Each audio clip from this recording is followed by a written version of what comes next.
Hi there, thanks for stopping by. This is a follow-up video to the first glitches video I uploaded a few weeks ago, so if you haven't seen it, I would highly recommend checking it out first, since this video will build on that one. Well then, let's start breaking the game in even more ways. The reason why I'm making this video is mainly because of the latest glitch that has been discovered, memory storage. It allows you to store an inventory and load it later, even to another save file. This enables us to perform the New Game Plus glitch. It allows you to do the two most wanted things in the Breath of the Wild community, keeping the Bow of Light and to get the paraglider before even leaving the plateau, therefore skipping the entire tutorial section. So, how would something like this even work? Before you can start with the glitch, you will need a couple of things on the save file you want to have the New Game Plus save file on. The Travel Medallion, and yes, you will need the DLC for this glitch.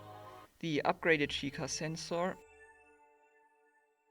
at least one, but if possible 2 Hyrule Compendium entries, 1 memory, preferably the Subdued Ceremony one, but more on that later, and 1 side quest.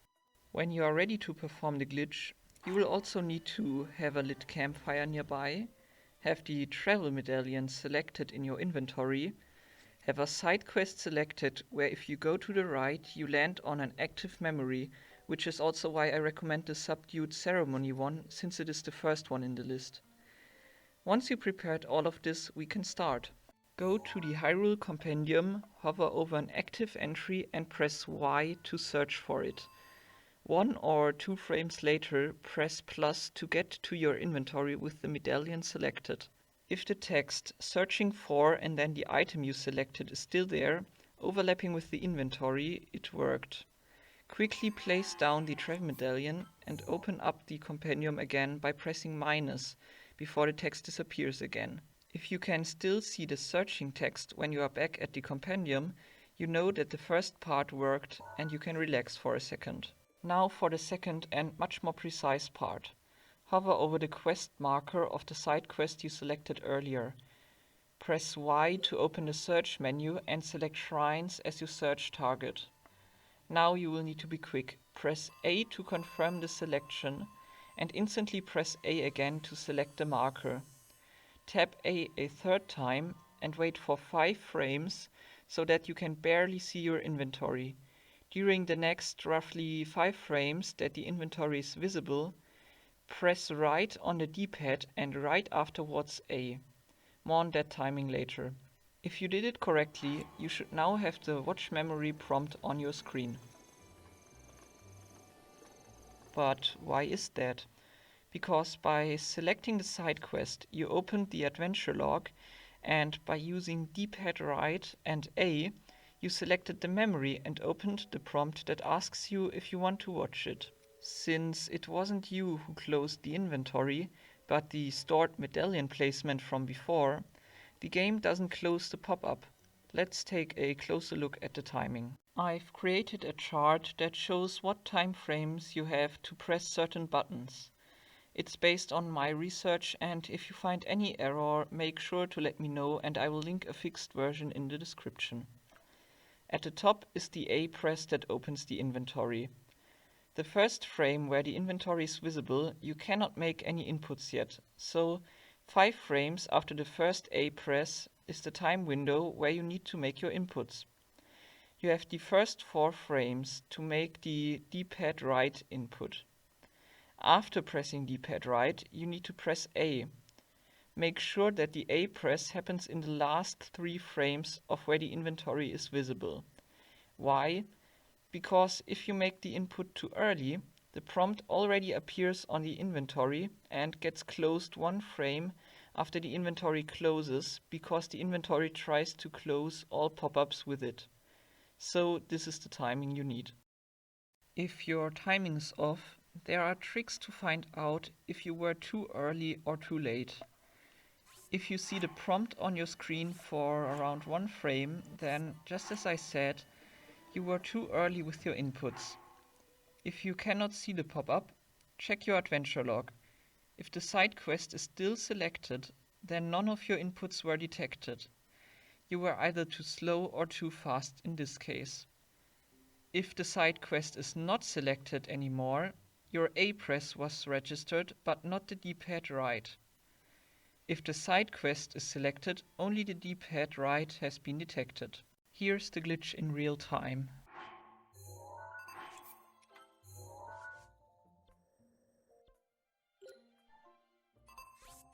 Now that we've stored our memory, on to the next part. Do not use the D-pad from now on while you are in-game, or the storage will end since you open up a menu. Go to the lit cooking pot and press plus to open your inventory. Press R to switch to the System tab. Select Load and select any save file you want. Now you need to be really quick. Instantly after loading the file, use D-pad up twice and press A to finally watch the memory before the prompt disappears. You have roughly 10 frames for this, so you really want to be fast here. After loading the save, do not open any inventory or container. All you need to do is to die. From the death screen, load the main menu and start a new game. Once you are in the Shrine of Resurrection, you will know if you did everything right. If the game creates an autosave, you messed something up and you will need to reload the save before you started a new save file to try it again. If no autosave happens, it means you did it. Now, you're probably thinking that the hard part is over, but no, the hard part begins just now. You will have to play through the entire game and beat Ganon without ever dying or saving. I know this seems pretty difficult, but I'll have some tips later on. So what exactly do you have to do? Complete the plateau to get the paraglider, of course, first. After that, get a Divine Beast memory, probably Revali's, since it is the easiest to get. Now is also the point to collect everything you want to carry over to your New Game Plus save file later. But be careful. Do not die or try to save, as I already said. Fix the Sheikah slate, take a photo, view a memory via the menu. If you do any of these, you cancel the glitch and you will have to restart. To make it easier later, you can also collect this ancient arrow at Hyrule Castle and defeat the Lionel in the second gatehouse to get a total of 3 ancient arrows. More on those later. If you want to make sure that you really don't die on accident, you can always pick up fairies. They saved my life more than once. And oh yes, don't forget that you can also collect plenty of hearty food, especially around Satori Mountain and the Faron region. I took the time and completed all of the Divine Beasts, but as I just said, you don't need to. When you're ready, head to Hyrule Castle and defeat Phase 1 Ganon as usual. You will be spawned on Hyrule Field to fight Dark Beast Ganon. But courage need not be remembered, for it is never forgotten. Drop your bows until you only have a maximum of 4 left. This is necessary because the overlapping slots will be overwritten later when your inventory shrinks back to the base size of 5 slots, and the Bow of Light might not carry over that way. During the fight, watch any of the memories you got. Get his health down just as usual from there on until you arrive at the final hit. If you collected the ancient arrows before, switch now to another bow and use them as the final blow. If not, or if you missed all of the arrows, shoot with the Bow of Light, but instantly after releasing the trigger, switch to another bow before the arrow hits Ganon's eye. Now watch or skip the ending. When you are at the main menu, load the latest save. You should now get a new save file with the opening cutscene. Open your eyes.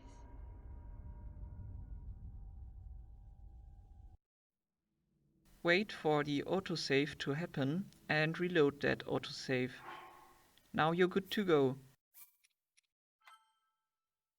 Since the game thinks you never obtained any of the equipment, you will get all of the action hints. Collect the Sheikah slate, and from there on you can play the game as you want with no more restrictions. meaning you can save and die as you want. To recap, here's a short summary of the most important things.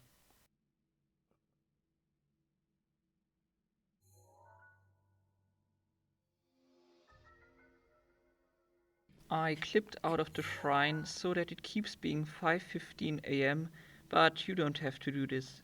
Let's have a look at the consequences of what we just did. Since we already have the paraglider, there's no need to raise the towers or do the shrines on the plateau, since the check whether you are allowed to leave the plateau is based on the paraglider. Skipping the plateau has a few consequences. The shrines are all inactive, meaning you will have to clip into them, and they also won't be registered as teleport destinations.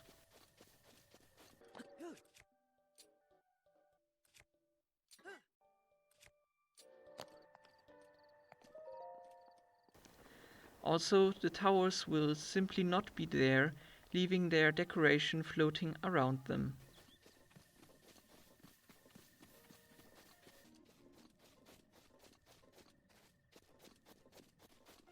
But the most important part is we have the Bow of Light, a bow with infinite durability that deals 100 damage per hit and the arrows fly in a straight line. This allows for some really cool things, such as the ones I will show here.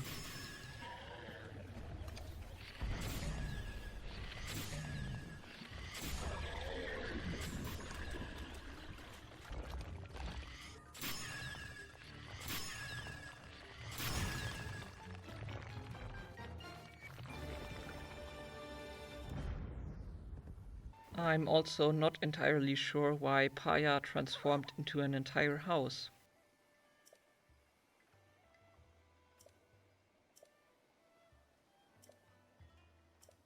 When I finally decided to raise the towers, the old man got a bit confused and kept respawning at the top of the tower and falling down.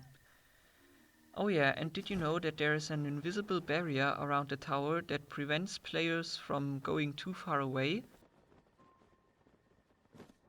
And since the old man spawned on top of the tower already, he was unable to load on the ground. When I arrived at the first plateau shrine, he acted as if I already completed it. When he then showed me the tower on my map, he instead showed me a random shrine I got earlier.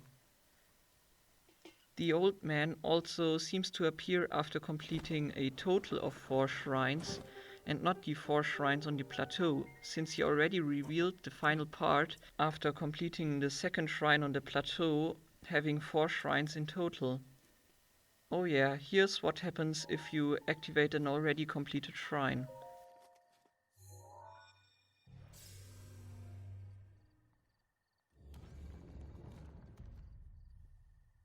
And yes, using memory storage, it is possible to have both Hylian shields, the one with durability up and the one with protection up, but I really didn't have the patience to try that one out.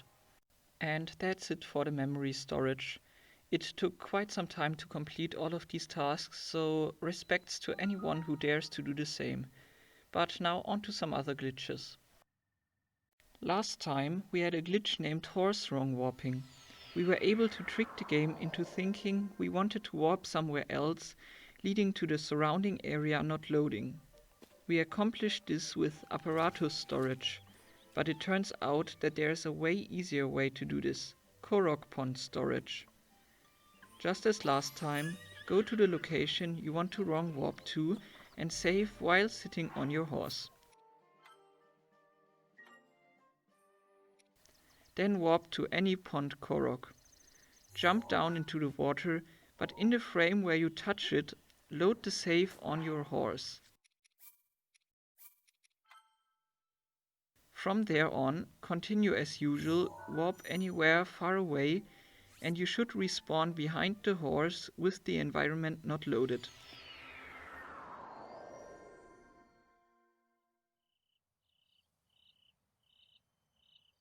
You can again use this to get the Master Sword early. Oh, and talking of the Master Sword, you can skip the Korok Forest by using a Wind Bomb. You're basically too fast for the fog to catch you.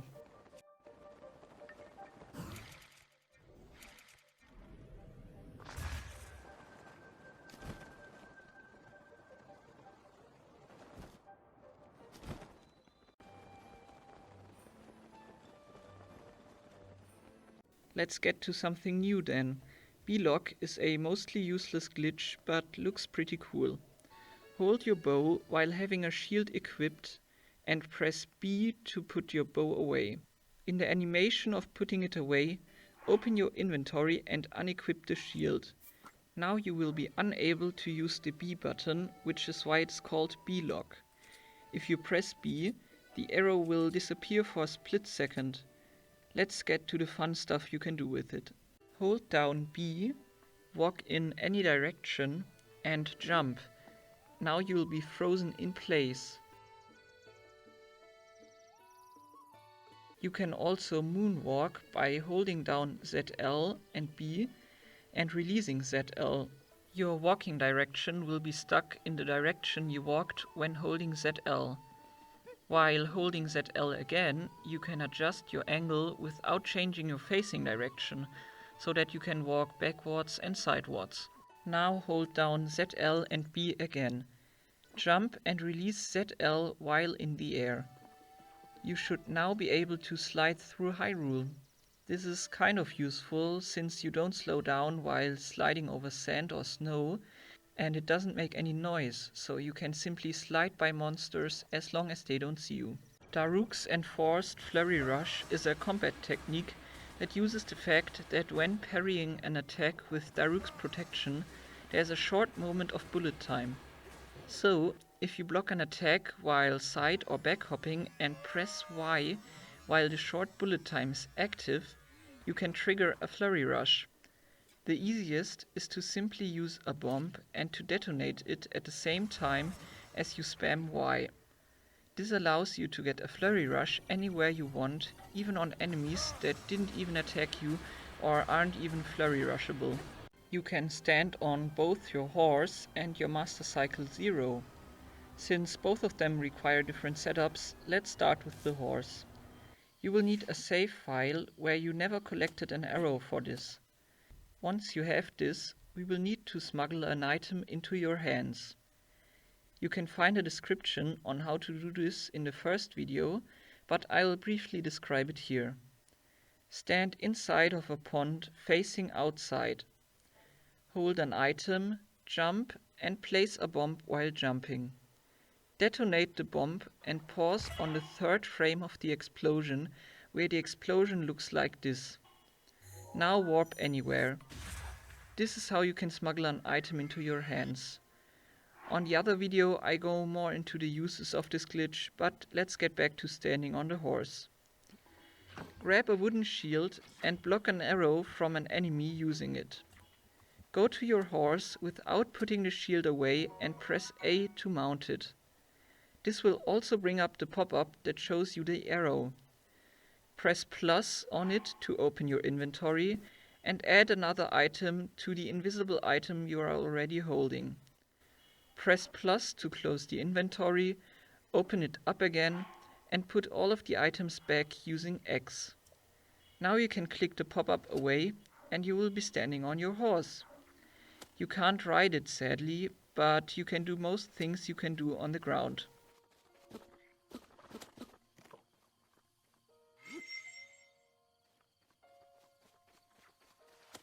Now to the Master Cycle. Again, smuggle an item into your hands.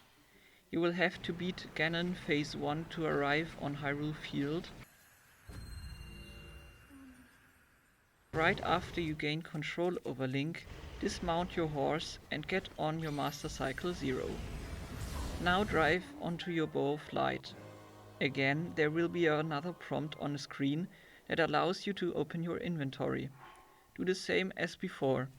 Hold another item, close and open your inventory, and put them both away using X. You can now drive around Ganon. I will hold the malice back as much as I can, but my powers...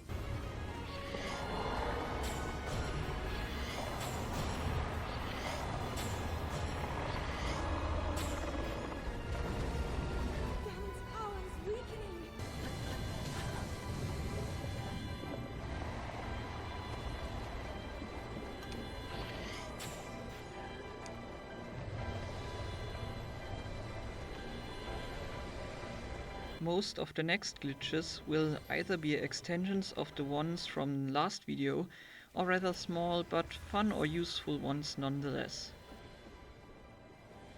Throw sprinting is an alternative to whistle sprinting. It's a bit harder to pull off, but doesn't cause any noise like whistle sprinting. Tap B and R and release them right afterwards. Repeat this in quick succession to reach almost sprinting speed. This works with any type of weapon. Last time we already smuggled weapons, but you can do the same with bows. Place a bomb in front of you and hold your bow. Make sure to have a shield equipped. Press B to put the bow away, but in the animation of putting it away, unequip the shield. Now pick up the bomb and throw it away. You now have a bow smuggled, meaning you can do anything you want, even sprinting, climbing or paragliding. You can also smuggle a sword into your hands at the same time, and it will look as if you were shooting the sword. Here's something you can do with it. If you are on Death Mountain, you can select bomb arrows, and since the game doesn't consider your bow to be pulled out, it doesn't put it away after the explosion. This way you can gain a little bit of height every time you get blown up. If you are really desperate and want to gain height and you don't mind wasting 100 bomb arrows, this is the way to go. There is another way to achieve this. First, perform apparatus storage. You can check out the first video for more infos, but again, I'll describe it here as well. Go to any apparatus shrine, save outside, go into the shrine and wait for an autosave to happen. Go to the apparatus, hold R and with the camera rune selected, press the left stick and L at the same time. Press A to take a picture and delete it. Immediately pause the game and load the save inside of the shrine. Repeat everything you just did, but load the save from outside of the shrine. If you now fall into lava and drown, the elemental property is saved and the game will now treat us as if we were on fire the whole time. This is called fire storage. It means that wooden weapons start burning and bomb arrows explode. I told you there was another way to achieve this. The same works with drowning in water, which is called wetness storage, but since we already have elemental immunity, we can't really see the effects of it. Another effect of apparatus storage is that you are invincible to attacks while you are still in the shrine. This sadly cannot be transferred out of the shrine. You can try this at the Kam Yatak shrine.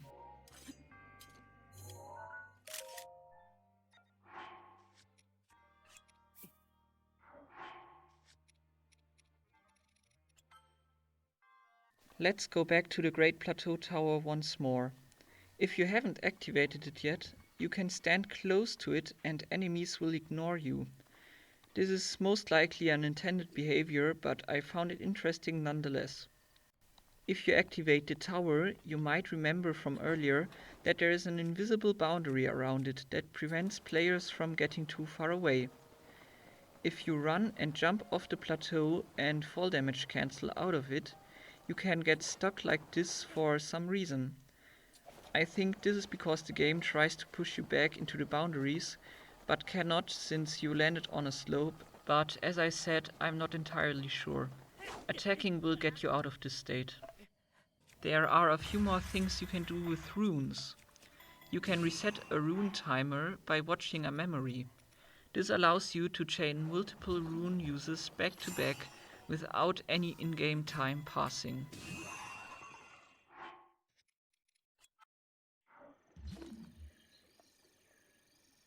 There is also the rune cancelling glitch that allows you to drop items right below you.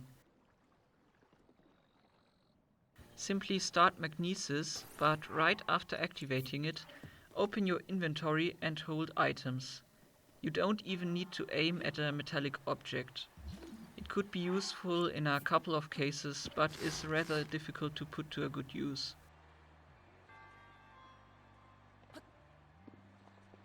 Magnesis also has another glitch, Infinite Magnesis.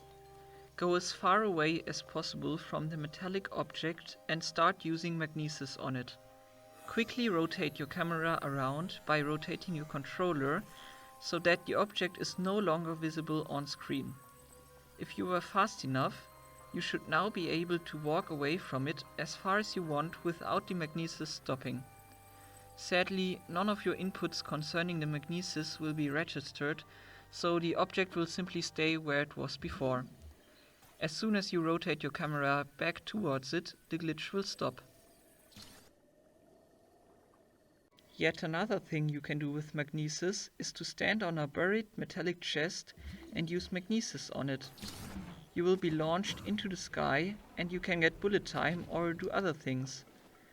The occasions where you will be able to use this are slim, but it can also be simply fun to do it.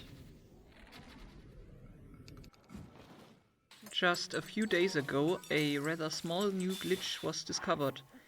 If you hold items next to a cooking pot and use magnesis, wait for a few frames and then press A to cook the items, the cooking animation will play but without any items in the pot. The result will also appear way too early. Sadly, this has no practical use since even when you skip the cooking, there is no time save and the materials will still be used. If you go to this location in Lurelin Village, you can sneak under the construction and use your scope to get under the water. Aside from looking really cool, this has no practical use.